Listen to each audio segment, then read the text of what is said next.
What's up, Limit Breakers? Back at you with another episode of the Limitless Performance podcast. Today, we're going to go through one of the life-changing books that sent me down this path of learning more about the mind and discovering the deeper parts of ourselves. And it was by Bruce Lee, Be Like Water.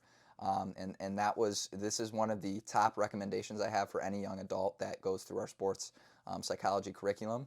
And we're going to dive into all of it in this episode. Again, listeners, I'd like to reiterate that all of this does directly apply to sports. Even though I don't give sports examples sometimes, we don't experience anything without this guy up here, right? Our mind. So nothing is more important than taking care of it and learning how it applies to more than just sports. But it always has a direct correlation with what you do on the court. So if you don't use sports examples, do not think that this is not helping you. I promise you it does. It just goes to show you how learning about the mind applies to all areas that we care about in life, not just sports.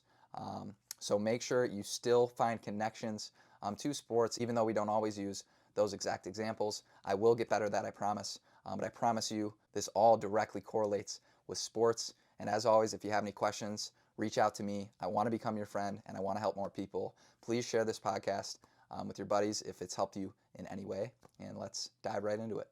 And so Bruce Lee's daughter actually authored the book. But so for those listeners that don't know who Bruce Lee was, he was a very famous actor and martial artist. But what a lot of people don't know is he was huge into mental training and how the mind is wired and how it affects everything we do. And it's actually one of the most influential books that I started with that kind of got me down this path of realizing how important mental training is and how much of a need it is right now today. And so that's kind of why I wanted it to be one of the first books that I talked about. And I actually have recommended this to some of my students. One of them right now that we have an individual is currently reading it. But essentially, the whole purpose of the book is very similar to the title. Okay, so we want to be like water. And so now what does that exactly mean? I'm going to explain it, and I'm also going to explain, how do we practice it, but that's going to be much easier said than done. I'm still practicing how to learn and be like water. It's very, very difficult, but the concept you'll start to get right away. So essentially what being like water outlines, actually before I dive into that, I'm actually going to explain something that's very important to understand before I reiterate the main summary. So one question that I constantly ask myself all the time is, why suffering? What's the point of suffering? Why was something like this created to where every part of life is suffering? And the only conclusion that I can come to is that it's here to grow us. The whole purpose of this existence and the whole purpose of suffering would only be to learn, right? Suffering, losing, failure, adversity, that all has learning components in it. And it's up to us to find those learning components and, of course, grow ourselves so we get closer and closer to that best self. And closer to better character, better virtues, better values, and someone that can genuinely be selflessly helping other people. And so we need suffering to learn and grow, and that's the whole point. And that's why what being like water is how to navigate that suffering. We're not trying to completely get rid of suffering because we need that to learn and grow. And that's really the biggest thing to understand. We're changing the relationship we have with suffering. We're not completely getting rid of it because all negative emotions are needed, right? We need anxiety and fear to set us on a set of direction, right? We need you sometimes to care what other people think so it can maybe change the bad things that you might be doing to other people or talking bad about other people, gossiping, stuff like that. If we're not cognitive of that fear of what others think, then we might not change or reevaluate the path we're down in terms of communicating with people.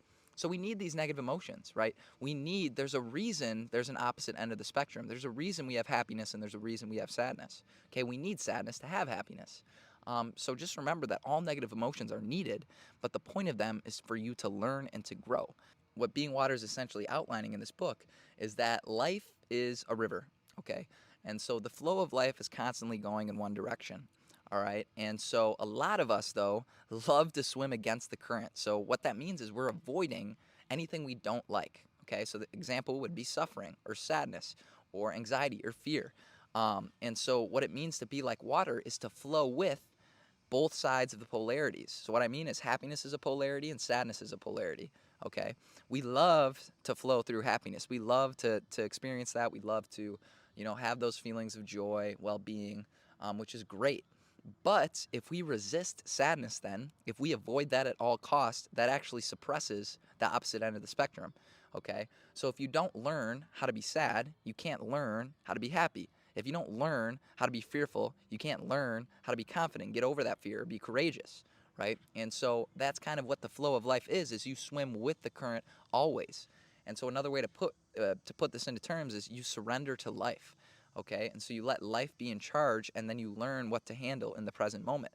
But running away, trying to avoid certain things, that's what's causing you to struggle. Okay, an example could be waiting in line or being patient for something. Say we have a really long line and you're waiting to get something. You know, a lot of times that time feels really, really slow, and it's a lot of suffering because you really just don't want to be there. Okay, the reason you're suffering is because you want to be outside that moment. Okay, not because of the moment itself. Isn't that weird? So because of your wanting to be outside of it, so for example, when we're sad, you're wanting to be away from it, you're wanting to avoid it, your resistance towards it, okay, is actually what's making things worse. Okay, and that's actually what's making you sad for longer. So when people get in these really, really dark, sad times, or these really, really anxious or fearful times, right, it's because they keep avoiding it. They're trying to avoid it at all costs. That makes it last longer. But when we learn to let it flow, okay, let it flow with the river of life, that's changing our relationship with both polarities, and it allows us to live with both of them much, much easier in a much more simple way, and much more of a growth mindset in terms of taking away what this is trying to show me in life. Okay, and so that's the biggest thing to take away from this book, is that the more you resist the negative ends of the polarities, okay, so like all the negative emotions I've talked about in this podcast, um, the more you're resisting the opposite end of the spectrum, okay? So when we're trying to avoid whatever it is we're currently in, we're swimming against the current. Swimming against the current is very, very difficult if you've ever done that before. It's much easier if you just turn the opposite way and accept the way things are right now and let it flow through you. Change your relationship with negative experiences, because it's trying to show you something. It's trying to show you how to learn and how to grow. Um, and that's what's going to build that best version of yourself. But just remember to swim with the flow of life. Life doesn't make mistakes, okay? It's trying to show you something. Let me repeat that. Life doesn't make mistakes. There's no such thing that wasn't supposed to happen in your life. And now, yes, this is a worldview, this is a belief, but that's the most benefiting belief to you. Okay, if you don't think that everything happens for a reason, or for the best version of you, is the other belief going to help you? Is that going to make you a better person, thinking that it didn't happen for a reason? Right? Probably not. So you have to take that worldview to benefit yourself, okay, and to grow yourself. Um, but this is what the book cover looks like, okay? Be like water. And just remember, we don't want to swim against the current of life. All negative emotions are needed. We just need to change our relationships with those negative emotions, how we relate to them, and how we live through them. Okay, that's what needs to change, not the avoidance and resistance of it. So remember, we don't want to hold on too tightly to the things we love. We don't want to push away too tightly to the things we don't like, okay? And we want to step off that hamster wheel of getting what we want and pushing away what we don't want. We step off that and swim in the river of life, swim in that flow of life, and let those polarities flow, because you're going to be in those negative emotions a lot less, okay, if you let it flow and if you just look for what it's trying to show you. So remember, life is just a vehicle. Life is simply a curriculum to grow you. Okay, so what is life trying to show you right now? Get out a pen, get out a piece of paper, write down whatever you're struggling with right now, and ask yourself why.